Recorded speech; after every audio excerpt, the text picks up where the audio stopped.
We get to go? All right, are we live? I think we're live. I think we're live. Hi, That was a Tom. pretty, hey, that was a pretty awesome intro. I know, it's all dramatic. I know. Feels like we need the music to keep going just to match the theme of dragons. It does. It does. It's So, Rebecca, it's a pleasure to meet you. a pleasure to meet you too. Oh, the windows just went wide. Sorry, guys. The technology gets me every single time. It's so nice to meet you too. I love the sword in your background. That's amazing. That was actually my fans pulled together money for my, geez, I say it was my 23rd birthday and had a replica of Aragon's sword made for me. So That's incredible, man. I like the map You, behind you. thank you. That's the map from the very first book. My husband like called my publisher and had it blown up for me because my drawing's atrocious. So it's been a good thing to like draw on and be a good reference. But yeah, did you have to draw? I know it's one of my questions. So when you were creating your world, did you have to draw it for the publishers? Well, no, I drew it for my own personal edification because I was getting lost in my own world. So I've Yeah. drawn all the interior art for my books over the years. Um, It's your personal artwork? yeah, yeah, I've always. I nearly became an artist instead of a writer, but I read too many stories of starving artists and didn't realize how many starving writers there are. So I became a writer instead. That is incredible. I did like I had these big whiteboards behind my desk and I just kind of mapped out, where this kingdom would be and where this one would go and how this needed to go. And then my publisher was like, "We need your map." I was like, "You don't want this map." She's like, "No, no, no, we need it." And I'm like, "Oh." So there's like a picture somewhere of the worst map on the planet that had to go to the art department. And, you know, thank goodness they had some talent because, no. Well, it's funny because I was just studying the map at the beginning of Fourth Wing, which we were talking about this right before we started. I haven't finished Fourth Wing. I'm near. So Violet has, so she's channeling, but she hasn't fully unlocked her power yet, and that's right where I'm at. And I have to see what happens once the power unlocks. So I'm like, I'll be honest. I'm not reading it I'm not reading it for the romantasy. I'm reading it because I like the dragons. I want to see what happens with the Yeah. dragons. You don't have to read it for any particular reason, honestly. Gosh, I read Aragon so long ago. Since everyone's with us, I was telling Christopher a really funny story that I picked up Briesinger first, like in an airport bookstore, and got on the flight and started reading it. And then I was like, oh my God, this is something's wrong. Like this is not a complete book. And I realized it was a sequel. So I that didn't I go I well. hope you were able to go back to the first one then. I still, yes, in my office, like I just had to do all these pictures for a different conference of my bookshelves at our nonprofit, and Aragon's right up there with all of them. Like So the I like have to ask, so how does it feel to have such an enormous success as both Fourth Wing and now especially Iron Flame? I don't know. I don't know how to answer that. It's all happened so quickly that I don't think I've quite absorbed it. Hmm. It's mostly just surreal. It feels like I was writing for 10 years and it was very, set with my fan base and how I did things, and then everything just got knocked me out from underneath my feet. So I think ask me again in like a year and maybe I'll be able to tell you, but right now it just feels surreal. Like someone else is gonna Yeah. pull up on my doorstep and like take their life back. Yeah. It took me, I want to say almost 10 years to feel like, I wasn't it wasn't an imposter and that it wasn't just going to get yanked away. Well, and you were so young. Yeah, that definitely made it weirder too. But I mean, you taking 10 years, as you said, that's sort of been my experience too, that every time you see or hear about an overnight success, minimum, there's usually 4 to 5 years of work behind that overnight success. And often, like you said, it's been about 10 years. It always cracks me up because I'm like, no, guys, I have like 20 books published. Like this is just my first fantasy. But And now you've discovered the power of the fantasy fandom. oh gosh, no, everyone's been great. It's been incredible. I never expected it. I was really just hoping I'd get to I'd sell enough to keep a book a year in print. That was it. That was all I Yep. was hoping it would do. So it caught me totally, completely unaware. So Yeah, you're you saying know in what? 10 years I'll be okay? I'll figure this out? Oh yeah, yeah. You know what my dream was when Aragon was going to get published by Random House. Like this was my pie in the sky because I didn't think it was going to happen, but it was like this was my dream. It was like I did all the math and I was like, man, if I could somehow someday sell 100,000 books, which is impossible, but man, if I could sell 100,000 books, that's a darn good living. Man, I could really make a living off that. I could support a family and 100,000 books. Man, that'd be amazing. And then it kind of took off from there. So you know what that's like. It's I'm hoping that everything will settle down and I can kind of get a good grasp on life in the world and what is maybe a new normal. It's just I think it's going to take a hot minute because Fourth Wing came out and Iron Flame came out 6 months later. Yeah, which is Yeah. insane. Yes. So had you already written Iron Flame or? Yes. Most of it. I think I was in edits when Fourth Wing came out, or I was just finishing up Iron Flame, and Mhm. then went into that second pass of edits. So luckily, it was mostly done. Otherwise, I'd be sitting where I am now, which is hearing what everybody wants and what everybody needs, and sitting with that pressure. Because how did you handle that so young? Like I'm 42, and I'm like, I can't. How do you do that? Well, I was very, very lucky to have parents who had had experience with media exposure previously and who were very privacy minded. I was homeschooled. We lived and continue to live in Montana, and so that support structure was there. Also, there was no social media. Yeah, So, like I did a ton of touring, I did a ton of television appearances. I mean, I was on the Today Show a couple of times, I did Letterman, but like a lot of that almost doesn't matter now because it was all pre-social media. And I was yeah. going to say, your experience, especially with TikTok, I would think. Uh, yeah, I mean, you want to talk a little bit about that because I mean, I think that is a new phenomena. The booktubers and the TikTok book folks who we both love, but they've really made this possible. It is. I genuinely think that book talk and TikTok, it's like the last really reader-driven space, right? So, Hmm. Goodreads, publishers can buy ads on Facebook, they can buy ads on. Book talk it's all reader-driven, it's all word of mouth. Yeah. So it's really the last place that readers have the say as to what's popular. I mean, you can send out arcs and things like that, but it's really very reader-driven. And in that vein, I left it months ago because I realized it's a reader space. And I don't think authors belong in reader spaces. Mm. It's like Goodreads. It's the shadowy place, them, but we don't go there. It's just, you know what I mean? Have you been on TikTok? How do you find it? I have an account that my assistants post content on for me because I don't have the time and I don't want it on my phone. But it has been a really useful way to connect with readers for the exact reasons you said. And I had a lot of people who came up during my book tour end of last year who said that they found out about the events I was doing from the posts on TikTok. Yeah. So, but I love what you're saying about it being reader driven because my experience over the years, and I'm sure you've seen this as well, is celebrity and marketing can only buy a certain amount of book sales. And it's a huge number of sales that you can buy, but you top out at a certain amount. And to get past that, it has to be enthusiasm from the readers driving it. I mean, that was my experience with what happened with my books. And we saw it with Hunger Games and Twilight, and now, of course, Fourth Wing and Iron Flame. Yeah, So you get I'm completely out of the loop. So what? I assume it's a trilogy at least. it's 5 books. 5 books. It's 5 books. I was writing this I started the second one and sat down, looked at the timeline, and then called my publisher and I was like, "Look, I want you to just sit with this for a second. Just sit with this. I'm looking at the timeline and I really think this is 6 months and this is 6 months and I need this to happen here so this can happen here and here. Just think about maybe it being 5 books." She's like, "5 books done." It's like, "No, no, no, sit with it. Like, just sit with it overnight, think about it for a couple days." She's like, "No, it's 5 books." And I'm like, "Okay." So it's a 5-book series. And one of my questions for you is, what do you wish you had known after you had finished book 2? What do you Mm. wish someone had told you?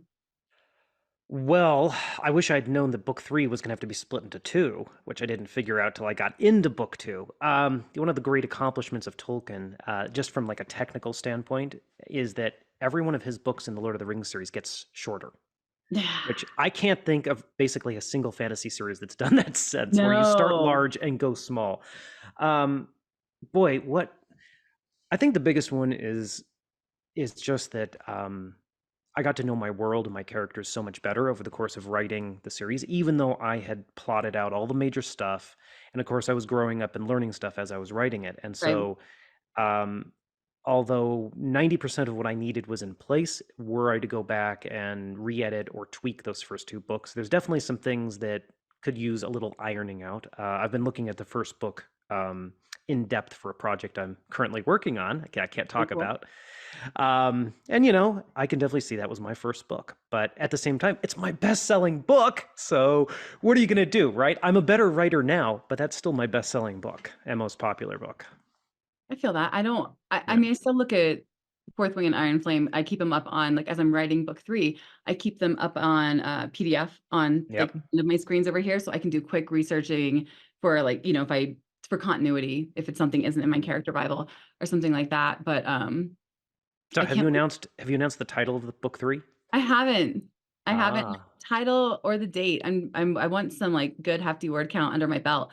I felt like everything moved so fast with the first 2 and then went straight into promo, and, Hmm. I have Ehlers-Danlos, so I'm trying to kinda honor my body and maybe see my children, Yeah. you know what I mean? Like, I haven't.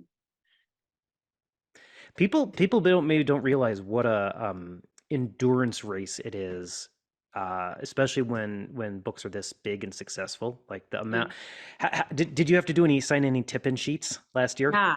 How many? Yeah. I don't even know. They just kept coming in batches of, like, 10,000. Yep. So there would be, like, 10,000 here, 10,000 here, Yep. this version needs this, and then they sent me to the warehouse and they're like, "We need you to sign 15,000," and I'm like, "I can't move all these, like, my wrists won't take it," Whoa. because I have, connective tissue disorders. So my sister went with me, and, like, everything just got pushed. It would be like, "Sign, Yep. sign, sign, book, sign, sign, sign," and I spent 5 days at the Macmillan warehouse just signing So books. I once did 9,280 books in an afternoon and a half at a warehouse. How even? Like, did you put them Ba- on a conveyor belt? Did you? yeah, basically, I had 9 people helping. So I did it by I stood. I find that if I stand, I don't use my wrist. I can isolate the arm, Yeah. and I just had someone shove it under me, someone pull it out for me, and everyone else was boxing, unboxing, and flapping. And but it hurt. It really did Yeah. hurt. I had to I you drop my first name. you The drew scene your I dropped uh my first name, so oh yeah, because my wrist yeah. locked up on the 2nd day. So I Um, dropped my first name this past year for the first time in a 20-year career. I finally dropped my first name.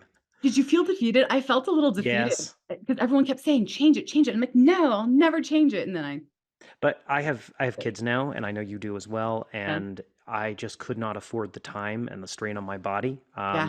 I actually I have 2 typewriters. I got a really bad uh, inflammation in one of my right thumb from all the signing, and I find that typewriters alleviated that. Also, heavier like mechanical keyboards seem to help.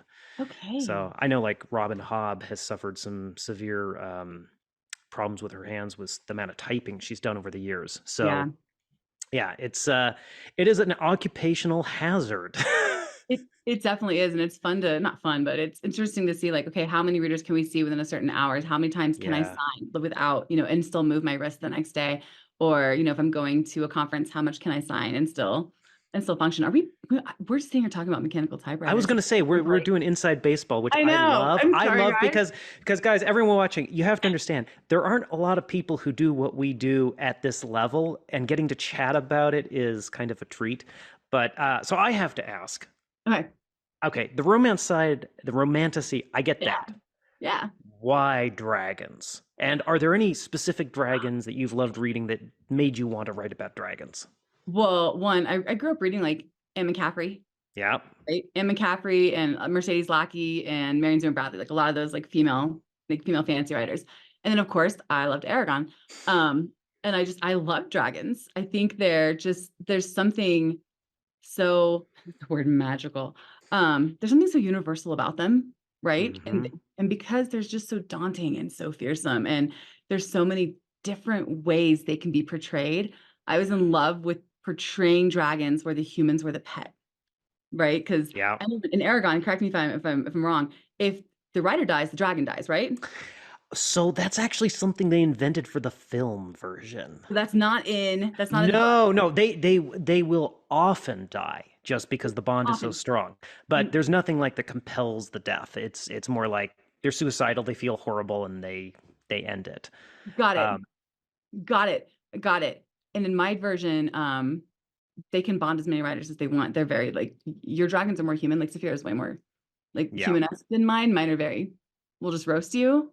I was gonna say I have really been enjoying how savage your dragons are. I mean, they're perfectly reasonable. They'll talk with you if they deign to talk with you. But I like how they almost feel alien. But Yeah. I like the savagery. It is very animalistic, and of course that fits well with the romantasy side of things. Yeah. But no, I like your dragons, and I have full confession here. I don't read a lot of dragon books these days because after writing them for so long, it's like it's hard to Yeah. read. It's almost like more work in a sense. It's like I've spent all day thinking about this. I don't want to read about it as well. But Right. I tried reading His Majesty's Dragon when I was in the process of editing my fourth book, Inheritance. I just couldn't do it. And I like Naomi Novik's work. I Yeah. couldn't do it. But no, I've been very much enjoying your dragons. I think you've got some good dragons. Thank you. I like I have English bulldogs. Uh-huh. Very like grumpy and stout, and so a lot of like my English bulldogs will like bleed into them because one of my older English bulldogs is very much like get off my lawn, right? Like a Mm, grouchy old dude, and I think a lot of their voices bleed in. But I've always loved dragon movies, dragon books. I was the kid, like the nerdy kid who would get caught with a book on my lap like during math class. mm, So I just grew up reading it, and then I wrote an urban fantasy as my first book, and it didn't sell, mm-hmm. which was devastating, but, you get over it, like, it happens in I'm publishing. guessing it sells a few more copies these days. No, no, it didn't sell to a publisher. Oh, it didn't sell to a publisher. No, Ah, okay, no, I got what you're so, saying. you finish that first book and you're like, "Oh my gosh, it's gonna be amazing," and everyone's like, "But it's not." My DP was a different one, so I went into romance instead, and then, like, I had Yeah. finally had a chance to come back to fantasy, it was like, "Yes," but You I know, don't read fantasy while writing it. no. Which No. is hard when you're a full-time fantasy author. Yeah, you would never read fantasy. It's actually crazy to me how many authors actually love, like authors that are well known for other works actually loved fantasy. Like Steinbeck's first novel was a pirate novel that with Mhm. fantasy elements. Like he would be writing fantasy these days, I think. That would Um, East of by Eden's the my way, favorite book. I have to say, there was one quote from Fourth Wing so far that I absolutely loved, and I'm gonna butcher the quote because I don't have it in front of me, Okay, but I'm it gonna was cringe. when he said that the dragons, I can't remember his name, the big black dragon. I'm Oh, horrible Darkman. with names. Yes. It's okay. When he said that dragons don't need your puny gods. Yeah. I actually stopped at that and I was like, mm-hmm, yep, okay. I am on board for this. I that is a dragon. I love them, and I love that he has this very much like, "Oh, you're insulting my family line." Like, he's just Yeah. very stout, and I always love that the Empyrean, doesn't they don't answer to humans. Yeah. So, one, I always Well, love it because I can keep more stuff hidden from the reader. Well, and I like too that in, very different from my books because Saphira in my books is essentially the last of her kind, Yeah. at least for the most part. There's some other dragons, but she's fairly isolated. And you have a whole dragon culture and a tradition, and that's cool to see. Which a lot of books don't even bother with that. I like it because 'cause they're characters to me, so to me, they're people, right? Yeah, They might be in dragon, shape, but they're people. They're not shapeshifters or anything. But I love the fact that no, they that have was a this Mercedes culture. Lackey book. Andre Yeah. Norton Mercedes Lackey. Elven Blood was that called or something like Yeah, that? I can't remember Yeah. what it's called, but she has those. I was more in love with, like, the Heralds of Valdemar. Ah, Like, never read those. that was my catnip when I was, like, 12, 13. Like, I read that, just binged that entire series. Man, so that's another question. What are you reading right now? Well, aside from Fourth Wing, I am currently God, what am I reading now? I have like four different books going. I'm currently reading Tolkien's translation of Beowulf. I am currently reading Dragon's Bane for the first time because of the amazing Michael Whalen cover, and Brandon Sanderson did an intro for it. I've always wanted to read the book, and I'm partway through Musashi, the Japanese novel, which I've been working on and off for about a year. That's incredible. I always Uh, read I find myself, like, I always have one hardback, one digital, and one audio going. yeah. So And what are you reading? I'm reading Madness. It's a nonfiction book about, asylums in the Jim Crow era. I Hmm. always read a nonfiction, and I'm reading On Rotation, which is it's a contemporary romance because I also still write contemporary romance. I go back and forth. So I like to know what's in the genre. Um, I just finished, gosh, what I just finished? Trial of the Sun Queen. So I did read fantasy when coming in there.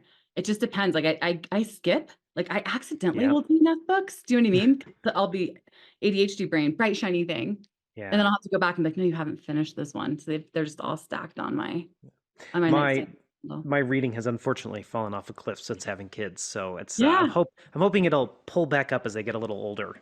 It happens. The only reason I read voraciously because my husband was deployed. So he was gone for years and years. And after he Hmm. got wounded his first deployment, I couldn't sleep at night. Like it, Mm. I couldn't, I was just always terrified. And so with insomnia, I would read a book a night Yep. and I just tore through books when he was gone.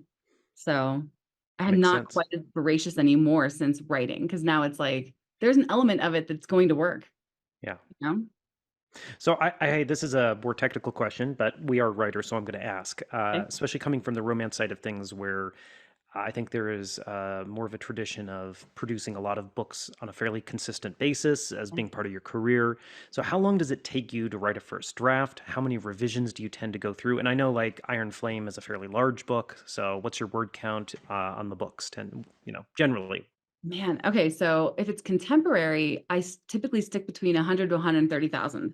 That's like Hmm. where I fall. I usually write on that women's fiction romance edge. For fantasy, oh, Fourth Wing is so weird because it was 184,000 words, and I wrote the first like I had to pitch, right? Because I had to prove myself, so I had to write the first 50 pages and the synopsis. So those Mm. are already done, but I wrote Fourth Wing in 2 months. Wow. And what's the word count? 184,000, Yeah. and I just and That's a good sized book. right, but I also again, I have ADHD, so I hyper focus. Now, Yep. if I'm not focused, but if I'm hyper focused, it's like I'm not a pleasant person to be around. I'm living in that book. And then Iron Flame, or I wrote another book between the two called In the Likely Event, and that book took me, I think, about 6 weeks. But I always do the heavy lifting on the plotting, Hmm. so I'm always plotting the next book as I'm writing, Yeah. where I'm writing. That sounds very, very similar. Like I wrote MURTAGH, my latest book, in 3.5 months, and that was with a very young baby in the house, no sleep. So same thing. I hyper focus, and I think most of the authors I've met kind of do that. I know, yeah, quite a few of them have basically said writing is their addiction. If they don't have that to focus on, they're going to focus on something that's like less healthy. And I'm mean. I get mean. Like I feel like maybe because we have so many kids, I can't control what they do, right? You just Mm, they become teenagers and you're like, okay, that was a choice. But writing, I can control that world. And if I go too long without writing, I am insufferable. Like I wouldn't want to be around me yeah, ever. But it just depends. Like Fourth Wing took 2 months and Iron Flame took me 7. yeah. So it depends on the book and how it's flowing, and especially I think Iron Flame was harder because the pressure was indescribable. You probably can understand that, but to anyone in the outside world, the pressure is indescribable Yeah. when there's everyone pouring in or telling you this is what's great about the first one or this is what's happening here. It's a lot. It's a Or what's horrible about the first one. oh God, yes. Social And media. the thing is you just get to a point where you acknowledge that you do have a responsibility to your readers to tell an entertaining story. I think that's the only real responsibility. But past that, you just have to listen to your own instincts and you can't worry about whether or not, I mean, like, you write something and you think this works and maybe this it doesn't work as well, but you put it out in the world and then people react completely differently. One person says, "Oh, I love the thing that you thought didn't work." And the next person says, "Oh, I hate the thing that you thought Yeah. worked." And then the next person it's reversed. And so at least for me, I found I can only have a certain circle of people whose opinions I'm willing to trust and take into account, and then past that, it's too many voices. Yeah. Too many cooks in the kitchen. Do you do your first draft all by yourself or do you use beta readers? I do my first draft by myself. I will not show the book to anyone until I hit the end. Me too.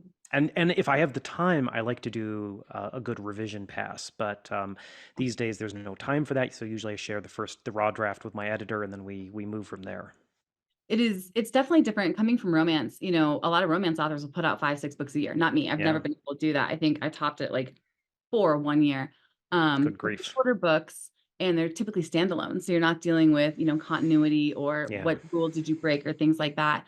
But it No, is that's interesting because I would say that writing a sequel for me is faster than writing a standalone. seriously? Yeah. No. Well, okay. Give yourself some more time. I assume you're going to stay with the world of Fourth Wing for a At good least for long another while. 3 books.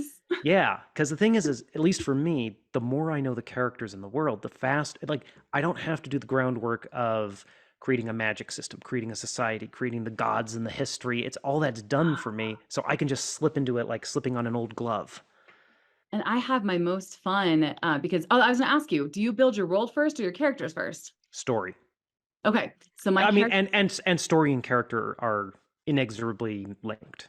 got it. So of course, writing romantasy, my first thought is where's the romantic hookup? Like how does that, Mm, where's that line and how does that flow? And then where does the story evolve? And then how does the setting come in? I always use the world to propel my characters. And so it's easier for me in the first book, especially in such a brutal environment, to say, oh, we're hmm going to kill these people and this is how this is going to move. And then going into sequels, it's like, well, eventually you have to stop killing all these people. You're going to have no characters left. Right. So Which, to be fair, you'd think the people in the world would also say that as well. It's like at a certain point, we got to protect our writers. right. And it's so funny because that is exactly the point. And I get a lot of criticism hit by like, why are all these kids dying? I'm like, that's what I'd like you to ask. I'd like you to ask why it's okay that Mm, this kingdom puts these 20-year-old kids on a parapet. I'd like you to ask hmm why it's okay that, we put them into a quadrant where these dragons just roast them. Like Yeah. those are the questions I really like answered. And there's one, it's kind of spoilery, but it's not. They're talking with the Flyers in book 2 and the Griffin Flyers, and they're talking about how the Griffin Flyers are selected versus the Dragon Riders. And they're listening to them tell the story. And finally, one of the riders is like, and then if you miss when you jump, you die. And the Flyers look at them like, no, you land in the water and go pick a different major. Like, what are Yeah. you like? You guys are the only weirdos that kill people Yeah. who don't, who can't Okay, cut it. now I have to read book 2. It is book 2 is more like more world building. It's Yeah. definitely more world building that way. Book 1 is definitely a faster pace, Well, that put it that way. one thing I found interesting, and maybe this is a weird comment, but and I'm not saying this to throw shade at anyone else, but one thing, and maybe this is a result of your husband's experiences, and that, but you have an interesting approach to violence. You don't shy away from it, and you're fairly straightforward with it. And I'm thinking of some other books that have been popular that have, had fighting and violence in them, and it has always come across to me as very well. It's like as if it's being written by someone who doesn't really know what they're talking about. Um, and there's an undercurrent to your work that makes me feel like, yeah, you've got some sense of violence, and I think it serves the material.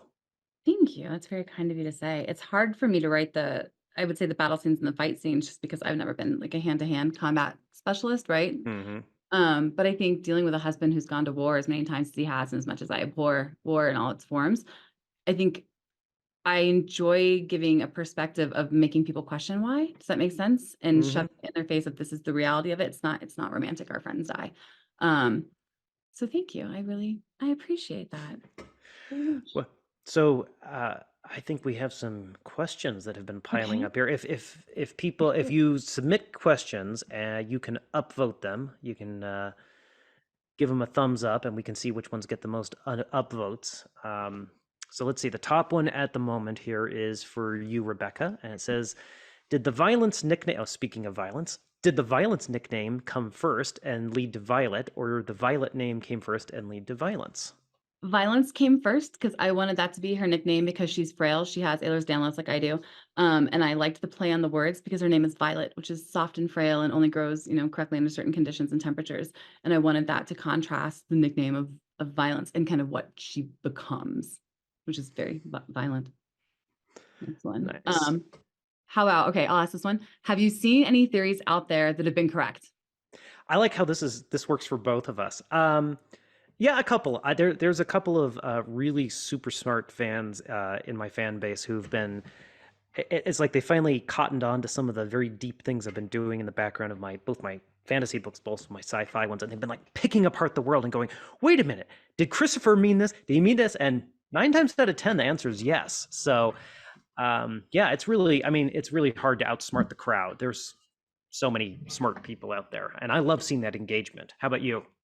So I avoid the theories so that they don't impact my writing, like especially because I'm still in the middle of, Hmm book 3. I'm always afraid that I'll stumble into something and it'll sway me one way or another. And I've only, especially since getting off TikTok was the best thing for my mental health period because no one should ever see themselves that often. Like, Yeah. yeah, no, that's no. But I think I'd only seen a couple, and one of them was that like that Xaden had been in love with Violet for years and years for something that you don't know yet because you haven't finished Fourth Wing yet. And I was like, that would be like saying he fell in love with a 14-year-old version of her, and I'm not down with that. Like that's creepy. No, no, we're not going there.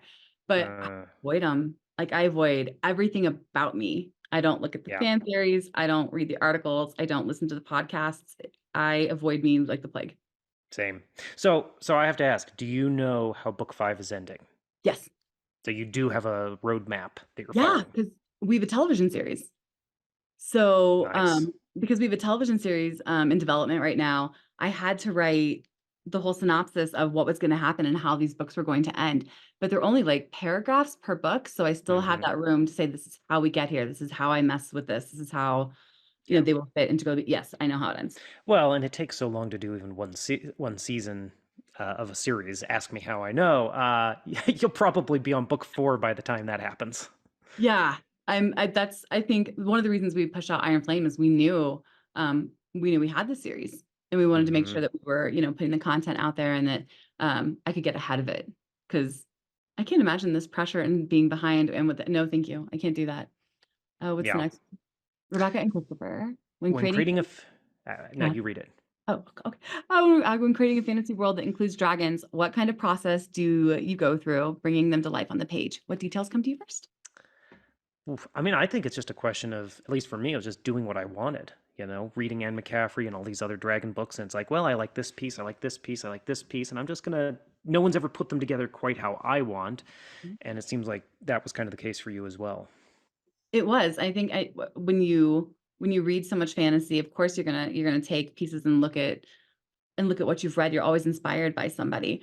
I look at them as characters, so I see them as the people, and then I think, how do I armor them? Does that make sense? So you are this, so Hmm. you're more of a green. You're this, you're more of a black one. You're this. So I just had a really good time. I thought my editor was gonna take away my weapon tails. Like I was like, we're going for it, and she's gonna pull me back if they're out there. And I thought for certain she's gonna be like, you cannot have these tails as medieval weapons. What the And then tales are awesome.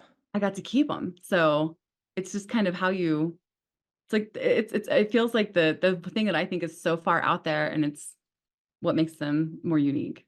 Put it that Okay, way. so in Murtagh, I have a dragon who's not supposed to be a very nice dragon. I gave him the worst color I could.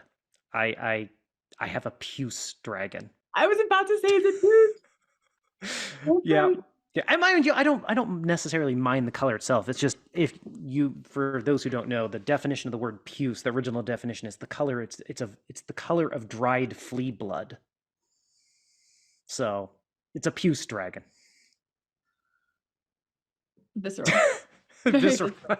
Like it's a visceral word. It is. It's just ugh. It is. It is.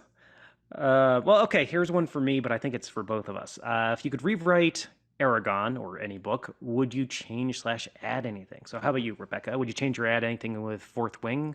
I think I'm too close to it to answer that. I mean, because it's only been out 9 months. Yeah, there's a couple things I think that got taken out in edits that I would have fought harder for, knowing Mm-hmm. especially as far as I am in the series and where I know it's going. I wish I'd been more certain of myself during the first book to say, no, this is correct, and I need to put this in here because it's going to play back. But Mm. You can always put it back in, I know, special edition. I know. If my editor's watching this, she's cringing right now.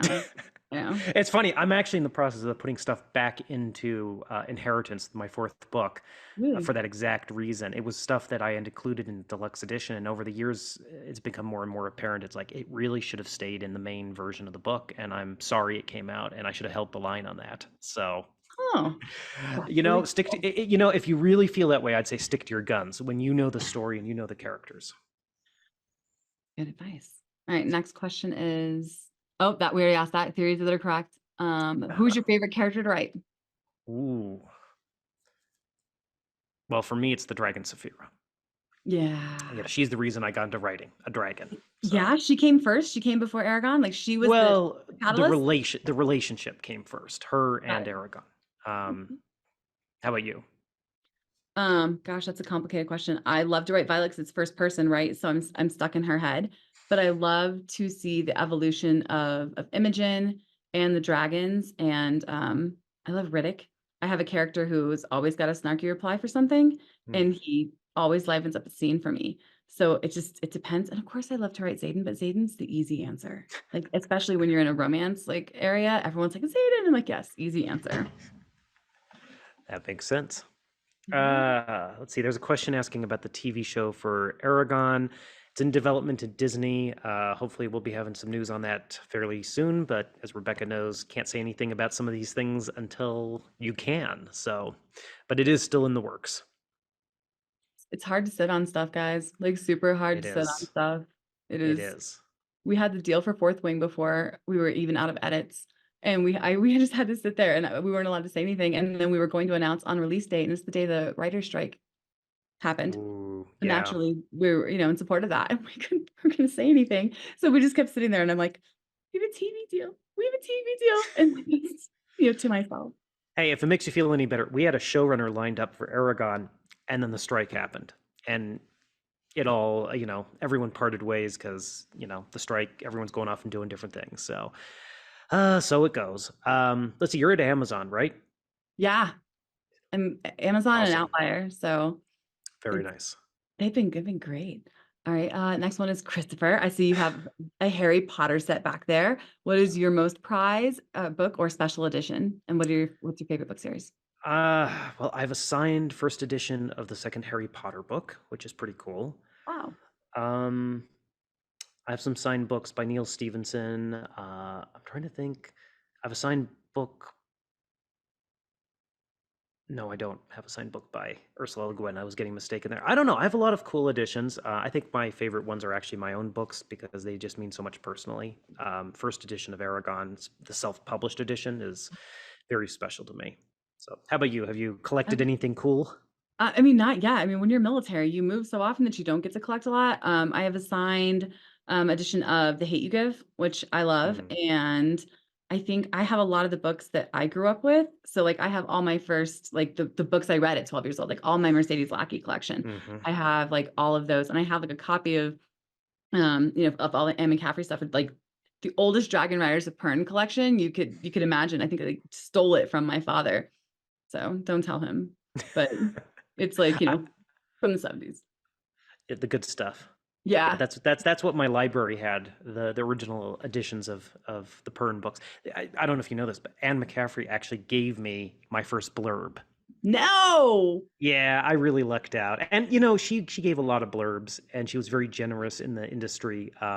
But that was really special, starting out with a dragon book to have Anne McCaffrey blurbing a book. I was like, darn. Yeah, I think I would die, especially because like the fantasy sphere is so different from the romance sphere and the author crossover isn't there isn't a lot of author crossover, so I think I probably just would have dropped dead to have Well, even so have you been to any of the conventions yet? not fantasy wise, no. I've been Oh my, touring. everyone tell her you're gonna have to go. You're gonna have to go to Comic Con. You're gonna have to go That to I've done. Dragon Con. I haven't done Dragon Con. Dragon Con's amazing. Emerald City Comic Con. I've done that All one. Done that one. okay. Okay. So you've already had you had a taste of it. Well, I've done Comic Cons, like, because I mean, I'm a nerd at heart, right? So like, and my kid is he's at Pratt, he's a drawing major. Stan Lee was always his hero. So going to take him to meet Uh, Stan Lee and Comic Con's the best, I think, because everyone's yeah, living but their life. but have you done it as an author? Yeah, yeah. Okay. I did it as a romance author. I did it as a Ah, romance author for years, and then I did it for Fourth Wing last year, and then of course Fourth Wing this year was a little different, I would imagine. a little So more here's a, hectic. here's a, here's a question for you. Is there a prophecy component going into the rest of the series, specifically with Andarna and Violet? Oh, I'm not telling you that. Like, So I'm guessing that's a good question. like it's I will whether or not it was, I wouldn't say yes or no just because I'm in the middle of the third. I'm in the middle of writing the third book as I look over at the plot board. So I wouldn't answer that, but good try. Good. Solid effort. I'm looking for okay. When will the next book and the movie be out? Is that for when's you I mean, I guess it's both of us. Yeah. I mean, are you willing to? Do you have any announcements on that front or ballpark I figures? I don't. I wanted to get some more of the word count under my belt. It's something that we're in continuous conversation about. Um, and I don't have anything to announce on film yet either. Everything's just moving. What about you? I'm hoping to have something published next year, but I have to actually write it this year in order to publish it next year. And there are a couple of scripts that I have to work on this year. So we'll see. It's a balancing act. But hopefully, I'll have something in the world of Aragon in print next year, and possibly something in the sci-fi side of things in the Fractalverse, which is my sci-fi series. So I'm trying to be prolific, or at least as prolific as I can be. Very cool. I'm not striving for that. I'm striving for sanity. So Uh, I'm I sanity departed long ago. no, Okay, so don't tell me that. Tell me like you settle in. It's okay. You find a new normal. no. But the thing is, you're used to already you produce at a decent clip anyway. Yeah, I So do. here's a question that only you can answer, Rebecca. What are your favorite spicy romantasy books slash series? Oh gosh. Romanticy, I think you always have to give it to Sarah J. Maas. I think she really opened that door for, what would be considered modern romanticy. And I love Jennifer Armentrout too. Mm. I'm really excited for Rachel Hall has a book coming out called The Last One that's coming up this year. I'm super excited for that. But I don't read, I read contemporary when I'm writing fantasy, and I read fantasy when I'm writing contemporary. But I will say I probably reread a lot of Sarah J. Maas's as like an anxiety read. Do you do that? Do you Mm. reread when you get anxiety? Christopher, do you do? No, I go and I write. Oh, and I reread something that's very comforting to like know where it's Yeah. going, and Yeah. that's what I do. There's only a couple of books I reread. Usually I'm just so interested in trying someone new and reading a lot of nonfiction. So there's very few books that I reread. You're so much better than I am. I'm always like, do I trust this new author to give me a good story? Am I going to be bored, or should I Oh no, spend no, time? I have that too. In fact, I find it the older I get, it's like the harder it is to start a new book for some Yeah. strange reason. I think it's just having done this, read so many books, it's like, you know, I've I've read better than you. Why should I give you a shot? I don't ever think that. I never think that, but I do think like, if I have an hour, is it better spent with taking a chance on something new, or is it better bet going with something I already know I Yeah. like? It's kind of where I go with that, especially this year, because it's just been such a Well, whirlwind. and do you find that rereading good authors, it's such a great way to learn? Yeah. It's intriguing to see, how authors, especially this is my first series. I've written interconnected standalones, but never a series. So Mm. it's always interesting to me to see how people do their first chapters in a series, right? Because I always feel like Well, chapter one is like previously on Fourth Wing. Like, yeah. It's funny. I wrote my latest book with basically no callbacks or explanations of established information. old. And well, I mean, after 4 books and a million published words, you kind of think people have it under their belt. And my editor came back and she was like, "It's been 11 years since the last book. Even if people are fans of the series, you got to give them a little more." So usually when I write a first draft, it drops by about 10% in editing. Oh, And with that book, it went up by 33,000 words, which is all of it was basically context, which was wow. interesting. So that was a first for me. Well, I'm a kitchen sink author, so I throw everything in and then I usually cut back during editing. Okay. And I think I have to add, especially like with battle scenes and things like that, because Hmm. they're not where I have fun. So it's always like, no, no, we need a Hmm. little bit more here. I'm like, oh, okay, fine. We're having more battle. There's more Well, I battle. notice you're very efficient with your descriptions, which is a good skill in fantasy. Thank you. And it's different. Like in contemporary, it's easy to set the setting by using minimal word count, by using references that anyone would know. So if you Yep. say, I'm standing in the middle of a hallway in a high school, Yeah. then you immediately think of, or, what does the hallway and the lockers look like? But then when you're writing fantasy, I remember my editor was like, how many walls and turrets do we need? And I'm like, fortress. Of course it's turrets. Like, of course, this is how, defensively, this is how the stairwell would work. But I find that I have to describe so much more in fantasy than I do in contemporary because I don't have Yeah. those references. And it's a balancing act because one could theoretically write a fantasy novel or let's say speculative fiction novel where you assume the same level of knowledge that the ordinary person has about the real world. So like as you just said, if you were to say, I walk past a McDonald's, you don't explain what a McDonald's is. Hmm. Especially if we're writing from the point of view of someone who knows what a McDonald's is. And if Yeah. you were to write a fantasy novel or speculative fiction novel in that same style, it might be a masterpiece, but the reader would really have to work for it. See, have you ever read any C.J. Cherry? No.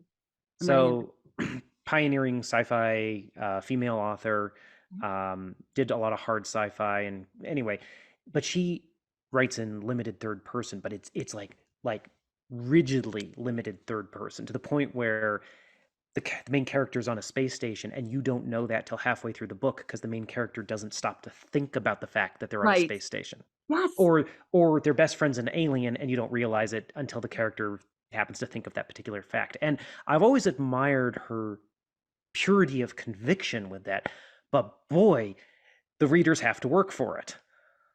I like that though, because I always feel like when I'm writing deep POV, because I only write first person POV, would you stop and say like, this is so and so, my sister, who is this and that and this? No, you wouldn't. Yeah. Like you're not doing an internal monologue of your entire day, right? So I always try and think, is this logically what the character would think? And this is logically what the character would say, or how to do that, that world building without it being like a giant But info dump. but you cheated. I did. You cheated I totally did. by having Violet recite things to And she calm had herself anxiety. down. As soon as she started doing that, I actually started laughing. I was like, "Oh, that's uh-huh. I see what you're doing." Yeah. It is especially because all of her self-worth and her knowledge is in her knowledge and her wit, right? Yeah. So to her, these are the facts that she's had to drill because she's preparing for the scribe exam. So all Yeah. she's done is this is like her comfort place. And I found it to be so much more about her characterization. And it's even writing the third book. I think I'm in the middle of something where and Darna's like, oh my God, if we have to listen to you talk about the Treaty of Reston one more time, like it's just something that calms her down. And I wanted to write a very accessible fantasy because there's so Yeah. much fantasy out there that's daunting for the general public that's not, Yeah. reading fantasy. And I wanted to write something that was more accessible and easier to jump in and just go. It's funny you say that because that was actually my feeling for my first sci-fi novel, To Sleep in a Sea of Stars. And I'm not saying it's the most accessible sci-fi ever. I've had some first-time sci-fi readers who bounced off some of the terminology, but there is definitely, at least maybe we've moved away from it, but there was definitely a whole strain of sci-fi for a while that was so almost esoteric. It was hard Yeah. sci-fi. It was so hard to get into. Like it's really well crafted, but as an average casual reader, you bounce off of it. And I think that's partly you see this in genres where sci-fi. We had Asimov and Heinlein and Clarke and Le Guin and all these others, and they're writing fairly accessible stories with interesting ideas. And then you get the next generation that already grew up reading that, and they're like, okay, let's take that the next step further. And then, you get 3 generations into that, and you're writing stuff that's fairly disassociated from anything perhaps we're familiar with. Right. I think it's hard to bring So people or new readers into that. So speaking of series, here's a question. As an author, when did you first decide how long the series would be? Do you see the books as individual stories, or are they more like massive chapters in a book? I think that's a really cool question. Do you want to answer first? After you. Okay. I thought I pitched Fourth Wing as a trilogy because I knew that's about kind of what the line was going for Red Tower and that kind of thing. But again, I was starting to write book 2 and realized, hey, no. And there were certain things like I knew Amazon wanted the Griffin Flyers to be in there, so I knew I needed to add things. And I looked at it and I said, I think it's 5 because this is what I need to happen. I look at them as giant chapters of a whole. So each of the books is um, it's in a 3-act structure, Mm-hmm. but I also look at the series as a whole and look at the series as a 3-act structure. So like writing book 3, I'm well aware that I have the series midpoint and I have the series the series and the book midpoint Mm. at one juncture. So I look at them as how is Violet growing in this book and what is she learning? And then what happened and how did the last book affect her and how are we growing? And what are we learning in this book? And the next book is achieving. So they're all chapters, but it's one big world and book. That makes sense? It's interesting you mentioned the 3-act structure because I have been actually very interested recently in the 5-act structure, Tell me more. which Shakespeare used extensively. A lot of playwrights used it. There's a book called Into the Woods, an examination of the 5-act structure, or something like. I'm getting the subtitle slightly wrong, but Into the Woods, a journey into the 5-act story structure, or something. And basically, what it does is it takes the second act of a 3-act structure and it splits it into 3 acts. Yeah. And so the middle part of the story, which is your third act now, acts as the fulcrum point that everything turns on, where your Yes. character comes to terms with uh, their flaw and what it is they have to actually conquer. They recognize the problem and then they retreat from it before slowly coming to terms with it over the next two acts before the final confrontation. And so you almost, it seems like you've almost naturally done that by having five entries. You're Hmm. splitting it up just like that. I've never heard of that. And I remember arguing because I'd never written on a three act structure. And my editor's like, "Are you going to tell me the Greeks are wrong?" Like, I'm like, "I'm not telling you anything's wrong. I just don't write on a Well, three act structure." the cool thing with the five act structure is it takes the middle of the story where everyone tends to get bogged down and it gives Yeah. it structure. Yes. And I always find it's after like that. But I believe I move my initiating. I move my initial incident to very, very beginning. I don't do slice of life. Like slice of Yeah, life annoys me, like same. as a reader. So I bring the reader in at the moment everything changes. Not at Exactly. the moment, yeah, like not at the moment, like, oh, it's about to change or this is coming up. So, Fourth Wing begins at Parapet the day Yeah. she goes in. So And it grips you immediately because of that. yeah, that So, was the idea. So I mean, and like, I always like the James Bond films. You know, they always start you with a punch of action, whether or not it's relevant to the rest of the story, and then you're in. You're hooked. Yep, and I got myself in trouble with Iron Flame because of how Fourth Wing ends. I think I wrote the beginning of Iron Flame like 3 or 4 times. Like, Mm. how do I do this? How do I write myself out of the situation I put myself in? And I remember in edits at the ending of Fourth Wing being like, "Future Rebecca is going to hate me." And then future Rebecca got there and really hated past Rebecca. That Yeah. is that is for certain. I'm trying to scroll through our questions, guys. I'm so sorry for not Yeah. answering. Well, I'd say for me, like you, I started with a trilogy, and then the second book, excuse me, the third book just got too long. I had to split up. So it's a trilogy in four parts. And but I always had a structure. I always had the gate. I always had the roadmap. I knew where I was going. And yeah, it's one giant story with different chapters. Those books are thick too. Like, Yeah, you got one book? the last one was 280 some thousand words. Yeah, that's Yeah. a So I don't write books that big anymore if I can help it. It's just doorstop. it hurts. I get I don't get lost, but I struggle to make sure that I'm dragging the reader with me and that each chapter has that hook that keeps them from putting it down, right? So I think at 280, I might be on the ground. Like I think I would just be on the ground. How would our dragons interact with each other? Ooh. I think Saphira I think your dragons would consider Saphira a bit soft. Mm. Uh but I think Saphira would rise to the occasion. She's more humane, and I wrote that down because I had a list of, like, I don't know if I need to have questions, but I had written that down on one of my little sheets down here that she's more humane, like, she's more human. She has more, Yeah. like, of a softness to her, as where mine are superior jerks. Well, I think also she's trying to be nice for the nice little squishy humans around her, Yeah. and if she were stuck with a bunch of dragons who weren't quite so nice, she'd probably go a bit more feral.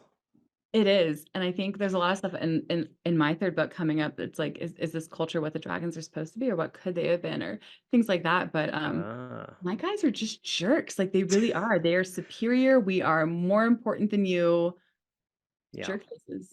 I mean, I'm honest, dragons don't actually exist because it'd be kind of problematic Yeah, in many ways. in many ways. Oh, here's a good one for you.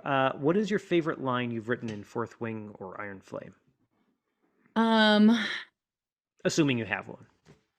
gosh, I don't know. I love that I will not die today. It's what she like her mantra is I will not die today, right? And I think because especially as someone with chronic illness, there's so many times that it's hard to get out of bed or hard to like face the daily amount of pain we have or things we have to kind of limit ourselves on or look for accommodations for. And every time she would say, I will not die today, it's kind of like that unifying human spirit of like, this isn't gonna break me, even in Yeah. these horrible conditions that this young woman is attempting to survive. So I love that. But the first line is probably my favorite, which is a dragon without its rider is a tragedy, a rider without their dragon is dead. And I wrote that first. Like I wrote that before I Ah, wrote any of the book. Like that was just it's funny the first line I wrote for MURTAG before I had anything really for the book was I thought it was going to be the first line of the book, and ended up being partway through the first chapter, and it was a man with a dragon is never truly alone. I like that. Which, since he's an outcast, the whole point, the whole theme of being alone or not being alone, kind of relevant. I like that. I think Violet more mourns her aloneness, where she's like, "Could never be alone again," because they're always in her thoughts, where she's just like, Yeah. "Oh, okay, let's go with." Oh, Rebecca, will you start writing other fantasy books outside of Fourth Wing? Probably. It was always my number one love. Like really, like it's what I always loved reading, and just getting to be able to write it is shocking to me. Like I still haven't quite Hmm. grasped that. But yeah, if they let me put it that way, I'm hoping they'll let me. Are Now you you gonna should write? write some halfling romantasy, you know? I Me, love romance. romantasy? Yeah, so it's gotta be. I love romanticy because the romance subplot is so strong, and because I have to have a romance to drag me along. Like I have to. I have to look at like Yeah. where this character like that's what gets me like through a book. Yeah. I can't help it. It's I, yeah, and I've never committed in that direction. And I think part of that is because Aragon is younger, yeah. and there's certainly probably some of my readers who would say the romance aspects of my writing are probably the worst aspects of my writing. So if I don't know how well I could handle that, but reading Fourth Wing, I'm kind of like, boy, this would be kind of fun to try. You should. I love So we'll romance. see. I think love's a universal emotion, and it's always fun, like what we do to keep it and what we're, Yeah. like to me, it's always a driving force. Okay. Where are we going? I'm looking for any of these hints. No, we've answered these. Let's see. Mhm. Well, someone's asking me if we can expect any romance in the future. Yes, actually, you can expect some more romance in my books. No, no comment further. Uh, for Rebecca, are we going to learn more about dragon breeding in the future books? Well, I mean, do you guys want to be there for it? I think, I mean, that might be a little, I'm not going to go that far. You learn a lot more about how they establish their families in their dens, and how that's important to them, but they're very secretive, and there's Hmm. reasoning for that. But yeah, the third book explores a lot of themes about dragon family, considering you've been down. Oh, here's an interesting one. Why did you both decide to have your dragons have a saddle or not? It's one of the differences between both your dragons and riders and is so interesting to me. You want to go first? Sure. I mean, I was around horses growing up, and the thought of actually physically being on a creature with very hard scales was rather terrifying if thought about in a practical sense. And so it just seemed to me that there had to be some protection. But also, my dragons start smaller than yours for the most part. And I think yours are so much bigger that maybe the scales themselves are so big it's not an issue. They have like a seat area. So they have a seat that's almost like genetically bred into them. It's called the seat.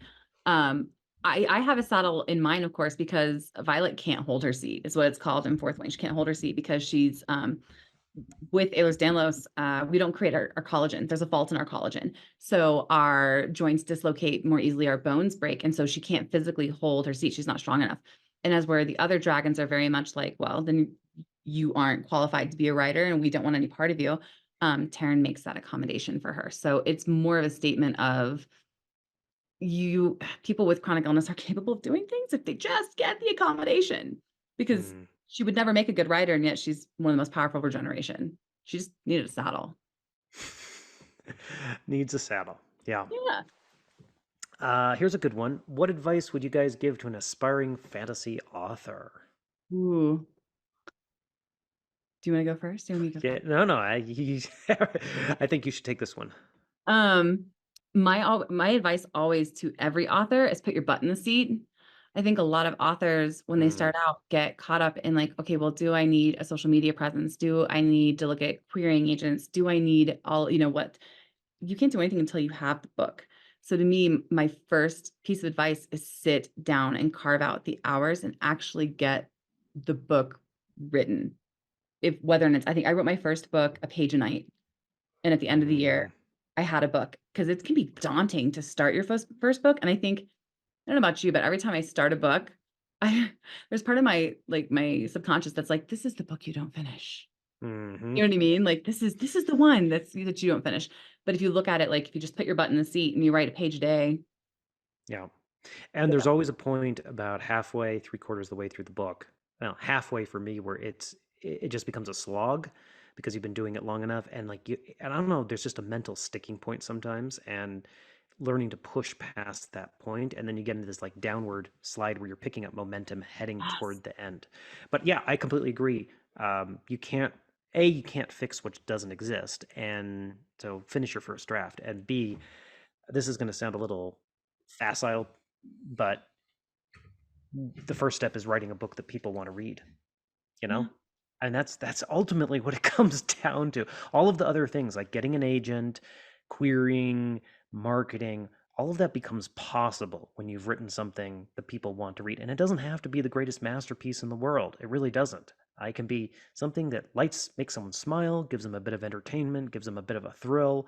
That's all you really need to do, and you have a career. But learning how to do that is step one. Yeah. Where oh, comments and theories. You guys are all about the comments and theories. This one. Rebecca, any hints on Violet's second signet? It's in the second book. That's all I'll tell you. It's in the second book. We just I don't mean to tell you. It happens in the second book. Yours is Cool. oh, to Christopher, what would Aragon's signet be if he was in the fourth wing world instead? Oh, probably something with fire, fire bending essentially. That was the first spell he ever used was Brissinger, which was fire. So probably something with fire. I think that seems appropriate. I mean, I could come up with something more exotic, but I mean, let's face it, he's kind of basic. So, it's just probably just it's going to be fire. He's not basic. That's rude. Don't be rude to him. Sorry, but uh, no. All right. let's see. I'm scrolling through here. Boy, we got a lot of great questions here. Where's your greatest Um, source of inspiration? yeah, that's a good one. So, Rebecca, what's your greatest source of inspiration? One, I read a lot, but two, it's music. Mm. So when my husband's driving and I'm listening to whatever music I want and staring out the window, I let my brain go and I let myself daydream. And it's really music, and music will put me in a certain mood for a certain scene, or a certain attitude, or even in some cases, like with my contemporaries, I listened to one song and it inspired an entire book. So it's usually music. Mm. For me, I mean, inspiration can come from anywhere, but good stories and good music will actually give me the proverbial tingle up the spine, and basically nothing else in life does that. So I'm always chasing that high, and uh, yeah, that's really the inspiration, and trying to replicate that both for myself and for my readers. I agree. Let's let's see. How much How much did has Tolkien? Oh, how is much that has what you're Tolkien going? influenced your writing, if at all? That's got to be for you, because I mean, I wouldn't be here if not for Tolkien. I'll just be blatantly obvious. I'll be honest with that. And I think there are a number of other contemporary fantasy authors that were equally as influential on me, but they wouldn't exist without Tolkien either. So Tolkien's the foundation that so much of this genre rests upon. and those are some broad shoulders too. Yeah. So Like, Rebecca, what is the meaning of the rune on Brennan's hand? It's mentioned once and never again. then why would I tell you here? Maybe if I mention something once randomly, it will come back. I know someone was like, "Would you do like a guide to Fourth Wing?" I'm like, "No. Why on earth would I draw your attention to the Easter eggs I so carefully laid to bring Okay. back to you in later books?" So Rebecca, will you make a pronunciation key in the next books? I think I'd probably hire someone who speaks fluent Gallic to do it. I don't think that's probably what I would do. I'd probably talk to my publisher about it because I do not in any way, shape, or form speak fluent Gallic. So No, no, no, no, no. Just write out the pronunciation key the way you say the names. That's all that matters. It's fantasy. oh, that's a huge oh man. I got in massive trouble this year because I do not speak fluent Gallic. Massive But trouble. it's not Um, Earth. You're not writing about Earth. Yes, true. I Still assume. massive trouble, like, I'm gonna Uh, turn bright, like, the red is just gonna creep up my face. I think uh, especially when you're in a social media generation, it is when you get in trouble, it goes very loud, very fast. Let's put oh, it that see, way. see, I no, no. See, I reserve the right to butcher my characters' names however I darn well please. And So I have gotten into extended discussions with my fans about whether it is Murtagh, Murtagh, or Murtaugh, because Murtaugh is actually a real Irish name. yeah, And I say, because uh, I'm an uncouth American and I have flat vowels, I say Murtagh, but it probably should be Murtagh. And of course, historically, it's Murtaugh. yeah, I'm in a lot of trouble about that. A lot of trouble about that. So I just, we're just gonna have someone who speaks fluent Gaelic do that, and I'm Okay. not gonna revisit that chapter of the trouble I got into. Hey, we're just not, we're just not. I'm just hoping Scotland will let me come visit and won't kick me out of the country. That's kind of where I'm at with, with that. Um, Here we go. To Rebecca, do you plan on any spin-off series from Fourth Wings to focus on extra characters and backgrounds? I love the Mm. laugh faces that happen because I'm like, guys, you have no idea the horror. Like I can laugh about it now, but oh, was not okay. Was not okay. Um, do you plan any spin-off series from Fourth Wing to focus on extra characters or backgrounds? Maybe like a prequel. Maybe. You realize you're going to be writing in this world for the rest of your life. Okay. With this I, level of success, you're right. You're going to be writing in this world for the rest of your life. but I also want to write in other ones. I It mean, doesn't matter. It doesn't matter. I guarantee your tombstone is going to say, "Here lies the author of Fourth Wing." I did. I told my husband, I was like, I'm pretty sure this is like the first line of my obituary Yeah. when it I mean, happened. face it. I had to make peace with that years ago. It's like, here lies the author of Aragon. That doesn't matter how many books I write. This is the author of Aragon. Yeah, and it's that is true. That is true. And again, you were so young when you wrote it that a lot of you, I mean, I'm 40, right? So I've had 40 years to do other things and build what I thought, Yeah, but you are now the author of Fourth Wing. I am now the author of Fourth Wing, which is it's always so So you should be planning. You got this world to write in for the rest of your life.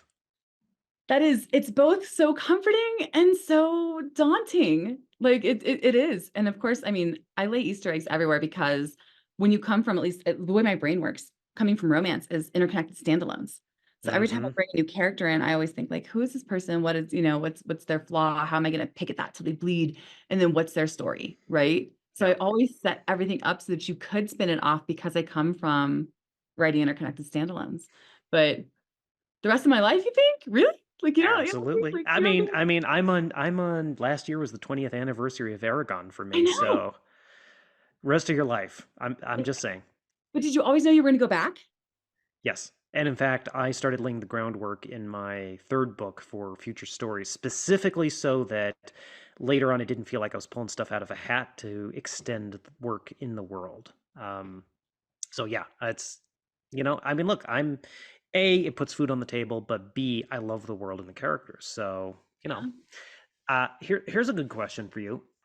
Rebecca, how involved are you in the TV series? Do you have certain pieces of the story you're most excited to see play out on the screen? Oh, and to Chris, what was your favorite moment to see played out on the big screen? You tell us first since you have the experience there. Well, none of my favorite moments made it onto the big screen. So, No. my what I wanted to see was Saphira breaking the Star Sapphire in Trondheim during the Great Battle, and that does not exist in the film. That does not exist. So, I I mean, definitely it. I definitely remember watching the film after having read the book and being like, okay, okay. But Yeah. it felt very That, different to me. It that's felt like that. That said, I'm an executive producer and co-writer on the show, so I've got my fingers in the pot pretty deeply. so do you feel as though you um are you more attached, not this go round, but do you feel because of your last previous experience, you have more of a determination to see your favorite parts come to life in this adaptation? Well, two things. Yes, more determination to see it be faithful to what made the story popular in the first place, because I wrote it for certain things and people responded to those things, so those things need to be in the story. But part two is that also having more time away from the actual writing of the books, I've had years and years to think about the story, and as a result, I've thought of a number of ways to streamline, condense, actually adapt it. And those thoughts that I've had are, it only comes with time. And there's Yeah. no substitute for that. So having some distance from the writing has actually helped in terms of figuring out how to actually adapt it in a successful manner. But again, so how involved are you with the show, So if you can talk about it? I'm an executive producer on it. I've been invited to go, sit with the writers when they open a writing room. I kind of view it as its own adaptation. And I think I really trust Outlier. They've been super protective with it. Like they've already gone through, I think, a couple drafts of scripts and to make sure that they really solidify what is loved about Fourth Wing. And I love that they're that protective of it because I have more trust in them. And of course, I always believe in deferring to people in areas of their expertise. And mine is Mm-hmm. not in Hollywood. So I definitely want to be able to say, hey, that plot point's going to mess with this book, or hey, this is, you might anger the readership here, or this isn't as faithful to the story. But I also recognize it's an adaptation and want what's best for the adaptation. Let's put it that way. But they're really great about it. So do you have any dream casting for the main characters? I don't. And this has been the sticking point because we knew we had a TV series and edits. I never put a dream cast together as I normally would when I write. Because when I write, I normally have a dream cast put together. I didn't do it because I knew we were going to have a TV series in edits. And I wanted to make sure that those roles were open to as much diversity as possible, especially because Mm. Zayden is POC. And I know that, the readers can be so passionate that if I were to get out there and say, this is who I picture, anybody else is a failure. Like I'm setting the actor up for a failure unless they go with the person that I've put out there and said, this is Mm-hmm. my dream cast. And I don't want to set them up for failure. So Yeah. no. What about you? Did you have like, I had a couple of people I would have liked to have seen in certain roles, but they've aged out of those roles at this point. And I'm a little bit behind on the current crop of actors because of young kids and work. I'll say Mhm. this, that the hardest part with an adaptation, and this might sound a little woo-woo, but is capturing a vibe. Because, a story or a character gives you a certain feeling, and everyone gets a different feeling from it, perhaps. But replicating that feeling in a different medium is extraordinarily difficult. And so I think that's why, especially when it comes to casting, you go in with a preconceived notion, but someone else comes in and auditions, and if they have the right vibe for the character, the right feel for the character, it's like, okay, they're 6 inches taller than I thought and 100 pounds heavier, but it doesn't matter because they feel like the character. yeah. That said, you want to be generally in the ballpark, but I mean, there's a reason why they cast Hugh Jackman as Wolverine, even though he's like a foot taller than the character in the comic books. It's you. You could do anything. Like, I mean, I love him. Sing, dance, I everything. mean, I'm not sure I'd cast him as a hobbit, but he could probably do it. He could, yes, but it would be very difficult. Very Yes, difficult as a he'd hobbit. make a better wizard You would. Yes. or ranger. I mean, let's be Yes. Oh, he would be Hugh the Jackman. Hugh Jackman as Aragorn. That'd be interesting. that would, yes, yes, it would. It I would. actually was Sorry, at my brain just I was at Comic Con one time when he was walking around dressed as Wolverine, and everyone thought he was just a cosplayer at first. And my God, in person, guy was ripped to the bone, tall. I mean, very, very imposing person in person. that is amazing. I do love going to Comic-Con because you never know who you're gonna be there with. And this is the first year I walked into New York Comic Con and we were getting our lanyards and someone recognized me within like 5 seconds. And I was like, oh gosh, this is hi. Okay, this is different. And I had my son with me who is a cosplayer. Like he has a Hmm. TikTok of cosplay. Like this is what he does. This is like his element. And we've always called him Captain America. But I found that Comic Con, I could hide behind him and we could go through the stalls because everyone was looking at him. So if I have him dressed in cosplay, and I Nice. just slip in right behind him, no one notices me. Ah, It's we were near Comic Con at the same time, I think. really Yep. Yep. that day was wild. Yeah. Wild event. It's, Let's see. I'm looking through, guys. I know. I mean, we could be answering questions for the rest of the night, I I think. know. I know. Oh my gosh. Okay. Uh, Any more illustrated copies on the horizon, Paolini? Yes, we're working on an illustrated edition of Eldest right now, so that should be out next year, I think. That is one of my prized possessions, by the way. Thank you for sending me that one for Aragon. I love My it. pleasure. Okay, where are we? Oh gosh, that's the same thing. Am I thinking of doing any novellas, like Writer's Handbook or prequels or character stories prior to Fourth Wing? Um, I don't know if I would do Zayden's Years in the Quadrant because again, I'm a romance author, right? So, he's not with Violet in those years. I definitely laid the groundwork for other stories. Let's put it that way. I was very diligent about laying groundwork for other stories. And again, apparently Christopher's told me I'll be writing in this world until I die. Here's a good one. Rebecca, what was it like writing a character who shares EDS with you? It means a lot as a fellow zebra. Thank you. So it was a gamble. I remember telling my editor as I was pitching for the Red Tower line, it was going to be a new line. I didn't know I was going to launch it at the time. I said I really wanted to have what I have, and my publisher kind of went quiet because characters with chronic illness are not really celebrated or really bestseller. I don't say material, but bestseller. A lot of people don't read about it, right? And so it was immediately a gamble. And I said, I know I'm not a monolith. I know everyone experiences it differently, but I have it, and four of my sons have it, and we have it in various degrees. So I had to have my shoulder reconstructed at 18, and got a kid with a titanium bar in his chest. So I've seen a lot of EDS. And she said, okay, let's go for it. And immediately, the way of Violet's an underdog just jumped out. And I love that it's not named EDS because they wouldn't have a name for it in the fantasy world. But what I found when it came out is that a lot of people who were able-bodied just thought of her as weak, or thought she should have gone through something else, or had a lot of opinions on it. And everyone who had chronic illness got it off the bat. So that Mm-hmm. was super, like super special to me to see other people with chronic illness be like, no, I saw it from here, I saw it from this, and I love this and this and this. And it kind of resembled real life. So It's funny. I wrote my first sci-fi novel.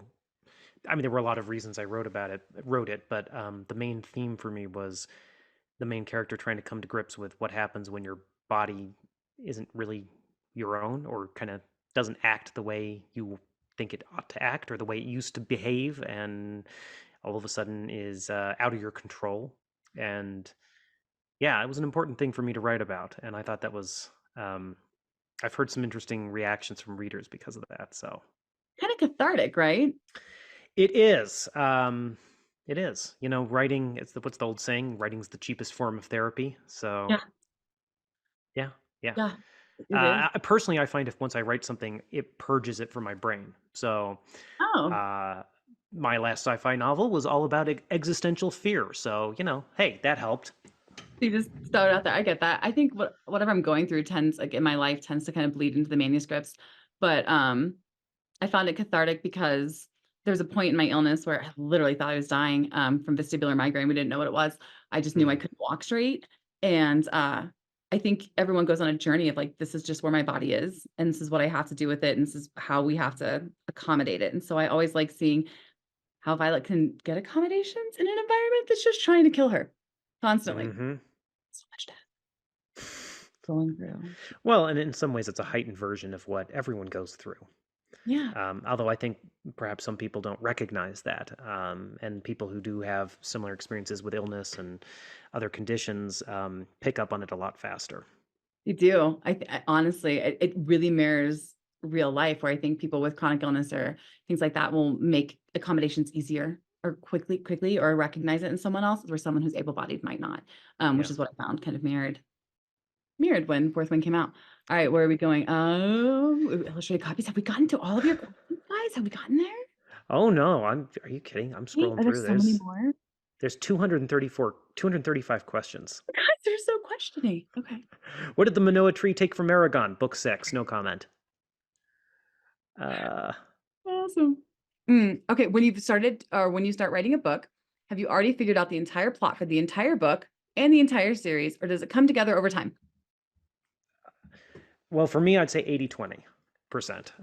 I'd say I have 80% of it where it locked down, and then about 20% of it evolves over the course of the writing and is a discovery during the writing. Okay. How about you? I plot out. Yeah. every detail and usually whatever I'm trying to talk about. So a lot of the themes of Fourth Wing is like revisionist history and what happens when we alter our own history.